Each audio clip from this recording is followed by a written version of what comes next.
Dude, my first impression of you, dog. I didn't really know how to perceive you. I just thought you were just some like kooky old dude. like you know what I mean? Just thought we were so different. Like I was just so modern and away from like your timeline, I guess. Yeah, I just didn't see us like being friends really. Like yeah, of course we'd be like school friends and whatever, but I didn't see it being beyond that.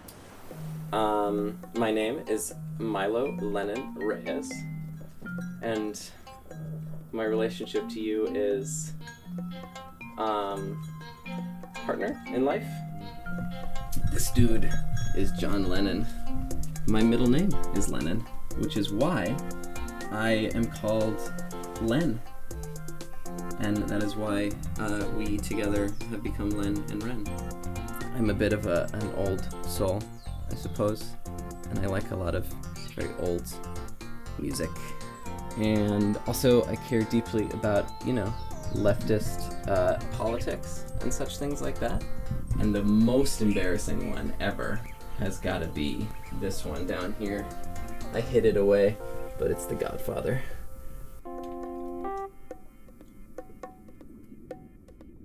So my first impression of Lauri was definitely an enigma, very mysterious. I feel like they would talk and they would say all sorts of interesting, funny, amusing, amazing things, but nothing that they said would give any insight into like who they were as a person. Okay, well my name is Lauri Valini Singh and my nickname is Ren, so you made my tips sticky. I always bring pants because New York always tries to kill me. Yeah. They hate gay bitches. They don't like us wearing skirts and shit. Usually I have so much problems with technology because I'm unlucky Lauri.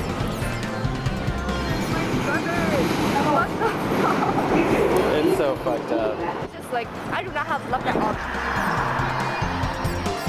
We both think of each other as enigmas and like we can't figure each other out. It's like really hard for me to process like that you're like kind of like the same person as me.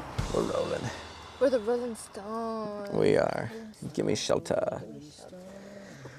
I'm a Rolling Stone. So we have a very, very unique, special relationship because we just sort of always know what each other is thinking. Don't tell me that's your favorite song right now. That's insane. It really is. It's always been my favorite song. It's been my favorite song for years. I've been listening to it nonstop.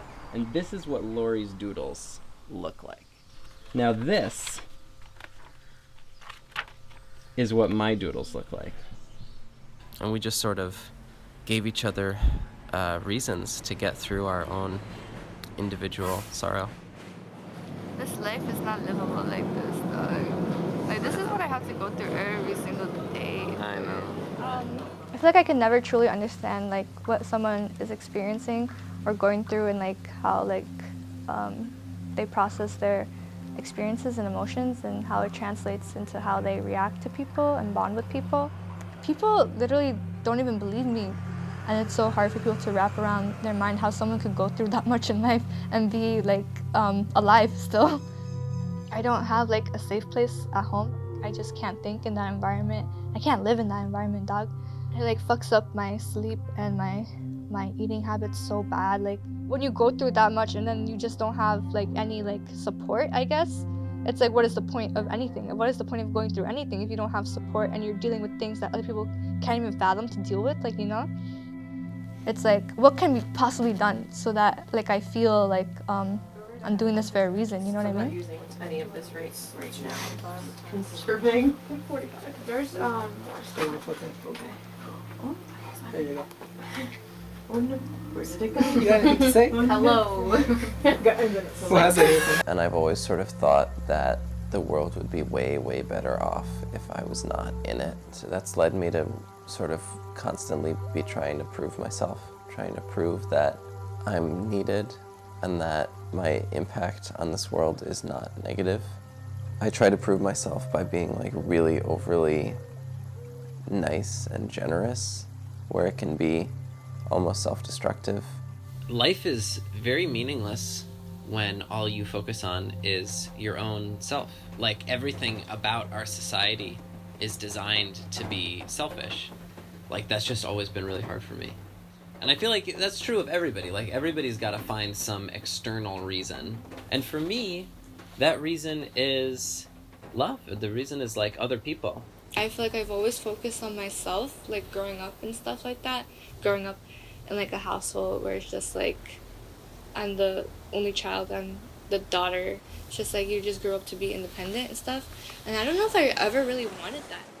You were the first person to make me feel useful at shoots and make me feel like I had a purpose in film. Made me feel like I had a purpose to be a part of, like, a community and stuff like that. You reassured me, like, how important I was and how vital I was. And you showed me that I was. Like, it wasn't just words. It was, like, you actually showed me. You have become my safe person through many different means. And because, like, you respect my personal boundaries and you help me get through them or accommodate them. Like, sometimes it's just like, I would not wake up on my own. But I know that I have to wake you up, and so I wake up. I really would not have the ability to do all the stuff that we do if I didn't feel like you would also suffer if I didn't do it. I feel like literally every fantasy and desire I've had about a relationship with another person has found a way to come true. Like, it's found a way to, like, I think the same in this way, yeah. We've just been talking a lot about how we are these individuals with our own individual thoughts and experiences and memories. And that's sort of just like the ultimate struggle of humanity.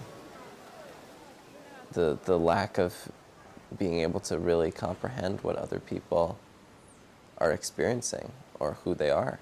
And yet it feels like we, as people, we just found a way to understand.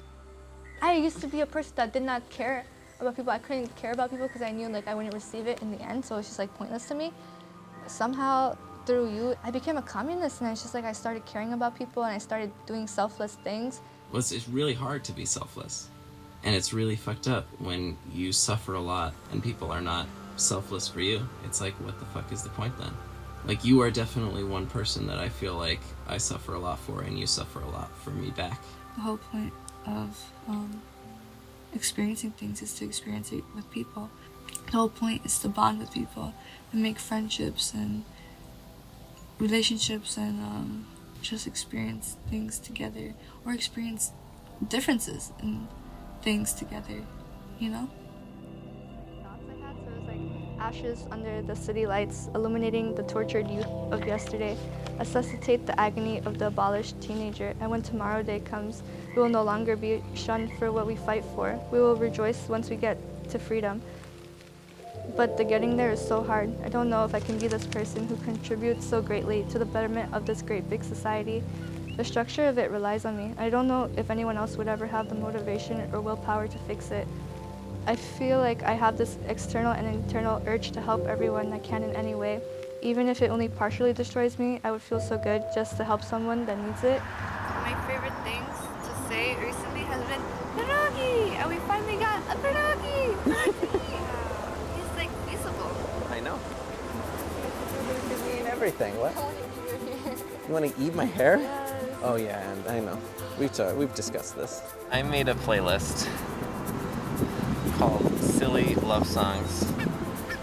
Dude, you're gay. No.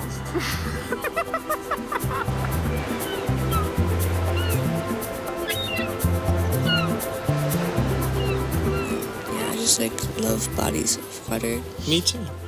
And I'm a water sign, so I'm a body of water. You're a body of water. What the fuck? Is that why I like being around you? Because you're a body of water? Yeah.